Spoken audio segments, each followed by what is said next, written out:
Every Child Matters Green Paper, published in 2003, looked to address the educational and welfare needs of children by proposing a more joined-up way of working for children's services. It argued that schools, with their daily contact with children, should be at the centre of this multi-agency approach. 4 years on, how far has this model managed to penetrate into the school system? And what's been its impact to date? We actually see that it does make a real difference to that very important core objective of education attainment. We'll examine the picture that is now building of how well ECM is working, from the research and anecdotal evidence now emerging. Over the last couple of years, we've made significant improvements in terms of raising the attainment of youngsters. We've made significant improvements in terms of reducing the number of exclusions. We go inside 4 schools, who are each finding their own ways to make Every Child Matters work for them. This is a coffee bar area and administration area for early years education and daycare. And it's a change that isn't always easy to achieve. Sometimes it's an element of frustration because I want somebody to come in and deal with Emma who's having significant problems, and yet nothing seems to happen. How do we really measure the impact the school is having on some of the most disadvantaged children in society? How do we measure their progress? When the Every Child Matters Green Paper was released, it focused attention on the link between the wider context that the child learns in and educational attainment. But 4 years on, what is the evidence that this is proving to be true? Some of the earliest authorities to take up Every Child Matters were often the most deprived areas. For example, Blackpool, with unemployment 4% above the national average. Blackpool became unitary authority in '98, and after a few years within the new authority, we realised that we had real challenges in terms of raising attainment and meeting the welfare needs of our children and young people. When Every Child Matters came along as a green paper, we saw the whole philosophy as a wonderful opportunity of bringing together 2 key strands in terms of teaching and learning, raising attainment of young people and helping them to achieve, but also trying to link into their welfare needs. Collegiate High School Sports College, near the centre of Blackpool, educates 1,200 pupils. Wendy Casson is the assistant head teacher in charge of inclusion. How have you done today? We have such a range of children here at Collegiate. You know, our catchment comes from the 9% worst deprivation wards in the country. And so we have to cater for a complete mixed bag, really. Wendy used the impetus and funding behind Every Child Matters to help staff a Learning Support Unit, or LSU, in the school, and to forge links with external agencies, such as the police. Drugs, I'm not sure whether you're aware of them all, but you might be. Oh, well, my friend's doing a bit of cannabis. You know, it's a vicious circle, and things escalate from there. There's 1, 2, 3, 4, 5 children there that would have been permanently excluded without a shadow of a doubt. There's a gentleman there. We had to remove whole classrooms because he refused to move. We had to remove 30 children out because he'd be standing on a chair, you know, verbally abusing people. And now the lad is achieving massively. He's a prefect. Now, if that lad 2 years ago, there's no way he would have been where he is now. And that's what we're about. Since the review, how have you been doing since then? It actually found it helped quite a lot. Right. Though the anecdotal evidence from schools that have taken up Every Child Matters appears to reveal a picture of success, there remains a substantial number of schools yet to engage with the ECM agenda. There may be schools who may think that this is an agenda only for deprived areas, and actually it's not, because even in some of our most leafy, affluent suburbs, we have young people who are struggling with alcoholism, mental health issues, well-being and issues of self-esteem. St Ives, a market town near Cambridge, has unemployment 2% below the national average. The only secondary school serving the town is St Ivo. They're in the small number of schools that started out on their version of Every Child Matters long before the Green Paper came out.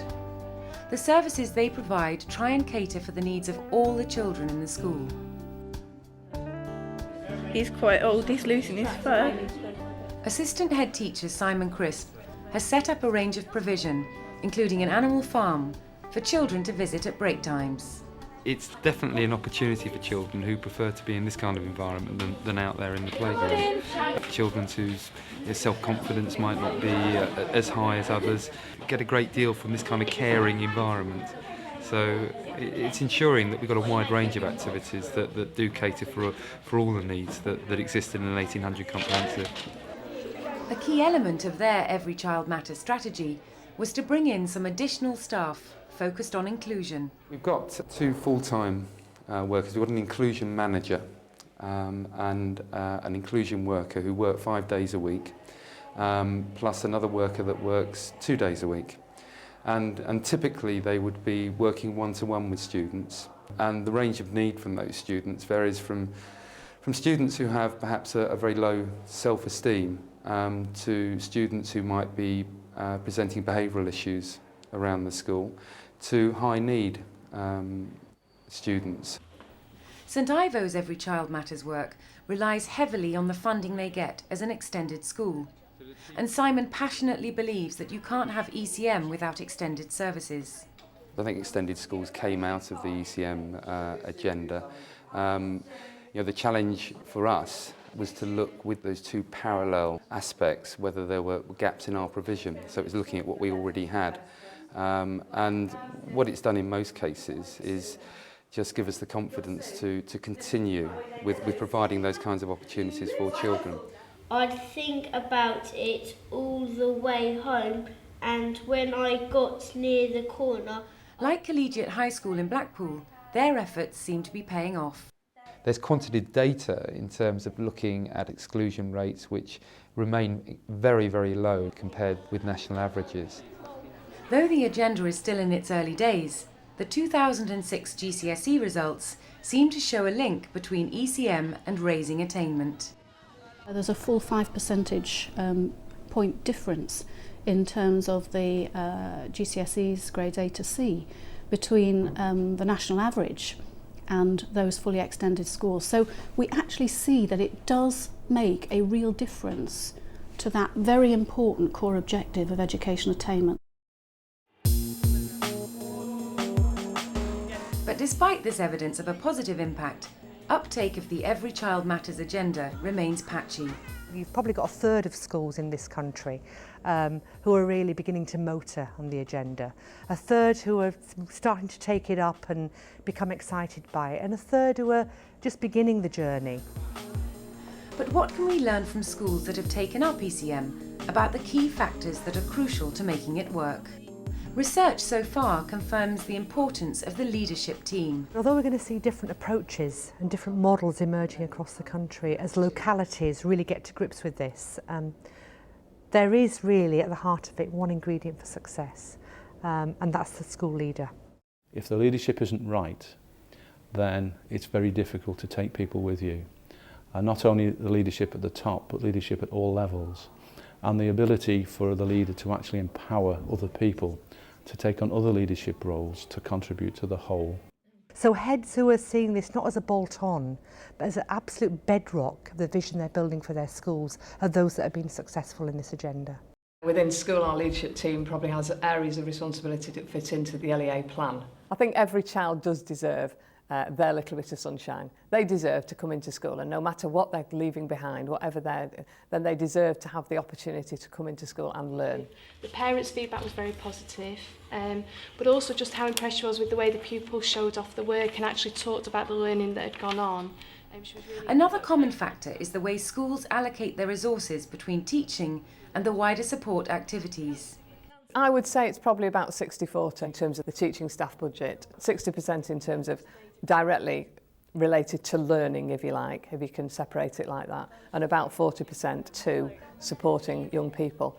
Schools that have begun to engage in this have begun to realise that actually it's not about teachers doing more, it's not about head teachers doing more, but it's about looking at workforce reform and how there are other people within and beyond the school who can engage, particularly in the extended schools agenda. The level of engagement with the local community is seen as another factor critical for success.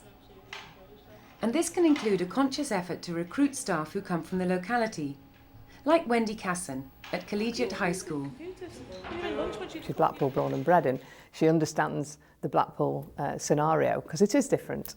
You know, children in Blackpool do find life tough sometimes, and she understands that.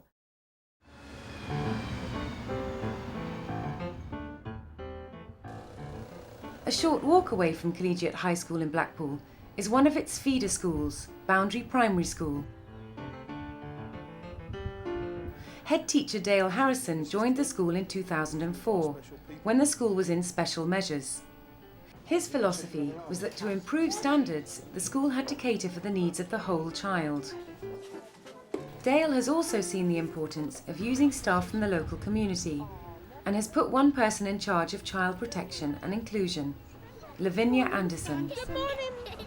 So we're just going to walk over to Mrs. Anderson, who manages the junior gate each morning from 9:15 and picks up any information that we need to know about prior to the children coming into school, so that they can their learning can take place as quickly in the school day as possible. The children should be in by 5:02. I close the gate at 8:55. If they're persistently late, letters are sent home to parents. And if that doesn't work, then the pupil welfare officer is normally involved, and she and us work with the families very closely. It wasn't necessary that it was a class teacher or even a senior teacher leader who had to lead our inclusion front. It was the most appropriate person. And as a consequence, Lavinia has the flexibility to meet the child's needs at a moment's notice. She would be seen possibly at the deputy head teacher level. As I'm not teaching, I'm not a teacher, it works extremely well because I haven't got the responsibility of having to worry about teaching plans and everything else. She takes a load off us. If we have any problems with a child or we're concerned about a child, we will go to her. If there's any background we need to know about, she will tell us that background. It makes it so much easier because you do now know where you're starting from, and you can empathise with the children and sympathise with them, and you can actually teach them. Left. Which side should we be on? Thank you. What's really interesting about this agenda is that schools are beginning to see all of the talent and all of the assets that there are in their local community. People who really want to engage with the school on this agenda run clubs, support extended learning, support all the 5 outcomes of Every Child Matters. The community is a very important part of school, and the more they see you out on the estate, the better the relationships are.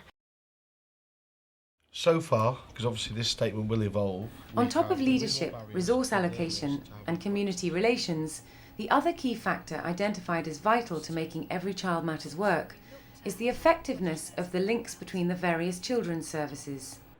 Strengthening these links was, of course, one of the key concepts outlined in the Every Child Matters Green Paper. In Boundary Primary School's case, this is somewhat easier, as many of these other services are on the doorstep. We have the City Learning Centre just behind me, and also we have educational diversity and integrated youth services in the building to my left. So to have all that expertise and all those skills that we can call upon is extremely beneficial to making sure that the child's day is, like I say, is a productive one. There's also a local Shore Start Centre that the school works with. I mean, now that the Boundary Nursery is up and running with the 3-year-olds, we're obviously having to contemplate now the 3-hour educational session. Right. One of the key benefits of being so close to a Shore Start facility is it confirms the importance of multi-agency working, and it's almost like the realisation and acceptance that we don't need to be responsible for everything or feel we need to be responsible. Research carried out in 2006 examined how well these multi-agency links are working across the country. The question that was asked in both the primary and secondary surveys was around rating the accessibility to support services. For primary schools, health, culture and leisure services were rated most highly, and for secondary schools, police, leisure and culture services were rated as highest. No, the majority of you. Certainly at Collegiate High School, the link with the police appears to be working well. Danny Porter is a local police officer who comes in to chat with the children regularly. Your perception of the police probably isn't too great, really, is it? Have you had any of you had dealings with the police before? Just a couple of minor incidents. Yeah. However, it seems that schools are finding linking up with other services harder to do. Interestingly, primary and secondary schools, there was only a fifth of primary and secondary schools that rated either social care or housing services as very good or excellent. Most commonly cited responses around the poor relationships with social services were around a lack of communication, which hindered that accessibility. The difficulty is social services, like children's services, they're up to capacity. You know, there's only so many staff they can employ as social workers, and sometimes it's an element of frustration because I want somebody to come in and deal with Emma who's having significant problems, and yet nothing seems to happen. And it's not their fault, it's just about capacity, because we have some big issues in Blackpool. The onus is on everybody, I think, in the children's services landscape in an area to really make those links with their colleagues in other services and to develop the arrangement that is going to work best to make it easiest for schools, for social care, to really work together for the children. And as the implementation of the ECM agenda continues to roll out, attention has focused on the value of measuring its impact on educational outcomes via the amount of progress pupils make, as well as the levels they eventually achieve. The progress a child makes and the rate of that progress is as important, if not more important, than the level they achieve. So you may get a child who isn't achieving their expected level at a key stage, but actually the progress they've made in that key stage is remarkable. I think it's important that we do have the information with regard to how individual youngsters attain, how schools are able to get those youngsters to attain, particularly for schools who are very, very willing and able to take youngsters with special needs and statements on their particular role. Schools are prepared to give youngsters a second chance if they've got a history of poor behaviour or poor attendance. At Goddard Park Primary School in Swindon, head teacher Mike Welsh is keen to make the most of data about educational progress. Assessing children's progress is the core of this. It's no good doing something which is not going to support that progress. And so we're quite rigorous in the way we approach this. The management team come together on a weekly basis to look at children's progress and what might be affecting this. In our management meetings, what we would do, say if we're looking particularly at literacy, we would have all the data on hand as the children's performance, you know, what level they were last year, what level they're at the moment, where they need to go. And then we would be discussing within the leadership team what we need to do to make the changes, to make things happen. If we look, his PIPS prediction from reception was a 2C. Can you see that? Mm-hmm. However, when we go through year 1, year 2, we're not achieving that. Mm. So what are the reasons why? It may be to do with what's actually happening in the curriculum, what's being taught. It may be something to do with behaviour. So in fact, then we would bring in our education welfare officer, our family support worker, to work with the parents to try and improve that. Analysis of their data reaffirmed the strength of the link between educational success and parental engagement. So using the funding from their extended schools budget, they set up a community centre in the school. This is Cafe Club, and Cafe Club is the opportunity for parents who have just dropped off children to school to actually come in, have a discussion with our family support worker and with other members of staff and so on. Did you take that fishing thing, Saturday? We are now working on family learning with parents to encourage parents to gain the skills to listen to their child read and have confidence in being part of a child's education. Engaging with families goes beyond parents. For example, Rose, who took a literacy course here to help support her grandson's learning. How have I helped you? Very much. Very much. What do I help you do? Sums. Sums. And what else? Sentences. Right. He reads more than I do, actually. He tells me when I'm spelling things wrong. Don't you? Yeah. The children and the parents have the opportunity to do a session together, but they also have a tutor each, one for the adults, one for the children, to support their learning. The school continues to track the success of their extended services with regular chats with the parents and carers. Is there anything you'd really like us to be able to provide? Anything more that we can do that we're not doing at the moment? There is a handwriting club here, Yeah. and I'm trying to get him involved in that, but he won't do it. He more wants to go home and play football. We can learn from what's been happening and also then maybe ways we can improve and what further support we can then give the parents, carers who've been doing that particular course. A key plank of the government's policy to improve multi-agency links is the introduction of the Common Assessment Framework, or CAF. If a child is identified as needing extra support from outside agencies, the school can fill in a CAF form, put it on a central database, and all the relevant agencies can access the information for that child. Boundary Primary School in Blackpool is piloting the CAF system, which is run by their inclusion officer, Lavinia Anderson. Once the CAF form is actually completed, it's then registered with the CAF organiser, so that if any other agency had worries or concerns about this particular family, it's on their database. Can you just give me an idea of what the concern is? That he's not having any tea and he's certainly not been having any breakfast when he comes into school. Right. What I would hope that the CAF would do for families is get the appropriate help at the right time to help with parents and families building things up together and liaising a lot stronger and knocking down these barriers that, oh, that's school. We don't want school involved. However, the CAF system is not without its critics. Along with issues around the reliability and security of the data, there are also concerns about the sharing of such information in schools. The research that's been done on what children and young people think about all this information sharing is that they actually don't want teachers knowing so much about them. There have to be limits somewhere. It must be very embarrassing to walk into a classroom knowing that your teacher knows a great deal of personal information about you.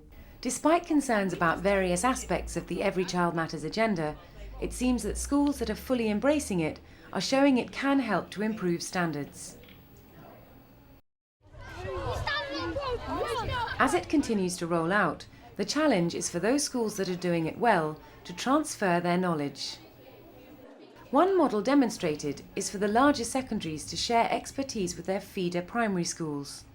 For example, at St Ivo Secondary, they've set up a new post to help carry out this role. We've had within the cluster the concept of a referral coordinator working very closely with the primary schools. The whole basis of this from the secondary point of view is that the earlier the intervention, the more likely you're going to be effective and successful working with young people. I do this quite regularly. I would go into the primary schools and meet with the inclusion workers or with the heads or the Senkos, and that's quite an important part of my role, and sort of provide advice, information and guidance and help with any referrals or assessments that need to be done. Because I'm losing 6. Right. And then that way. Because she oversees all the schools in the area, obviously we all have different needs for our families at our own school, and therefore Sarah's experience and knowledge is vast. A class for two. The government supports these kinds of link-ups between schools and is keen to encourage the sharing of good practice as widely as possible. The schools I've been to, and I've been to many where this is working really well, I think they, as I say, I think that they're the best ambassadors for other schools, and I think what we can do through TDA and others is help to demonstrate what's going on in the best schools and to disseminate that good practice. But despite clear signals of government support, the future is not certain for the Every Child Matters agenda. Our funding at the moment is coming out of extended schools. Now that's only until August 2008, and then I don't know what's going to happen about the funding, but I think it's really important that this role that we've established now over the last 4 years of an inclusion worker within the primary setting is embedded really into the mainstream, because I think early intervention work ultimately is going to lead to better outcomes for children and families. While future funding of Every Child Matters remains a concern, there are some signs that it is already delivering on helping to improve educational outcomes. And lessons are beginning to emerge on what it's going to take to successfully roll this out across the country. School leaders are saying to us it's a 5, 10, 15-year journey. So the first thing that school leaders want is time to build those relationships, to build those partnerships and get it right. The second thing that school leaders want is to have much broader ways in which their accountability might be measured on this agenda. So that we can actually begin to look at how do we really measure the impact the school is having on some of the most disadvantaged children in society? How do we measure their progress? I think we need now to focus on the kind of cultural shift, that people just take it for granted that working together across schools and children's services is really the only way that we're going to help every child meet their educational potential, which is the objective that's really at the heart of Every Child Matters.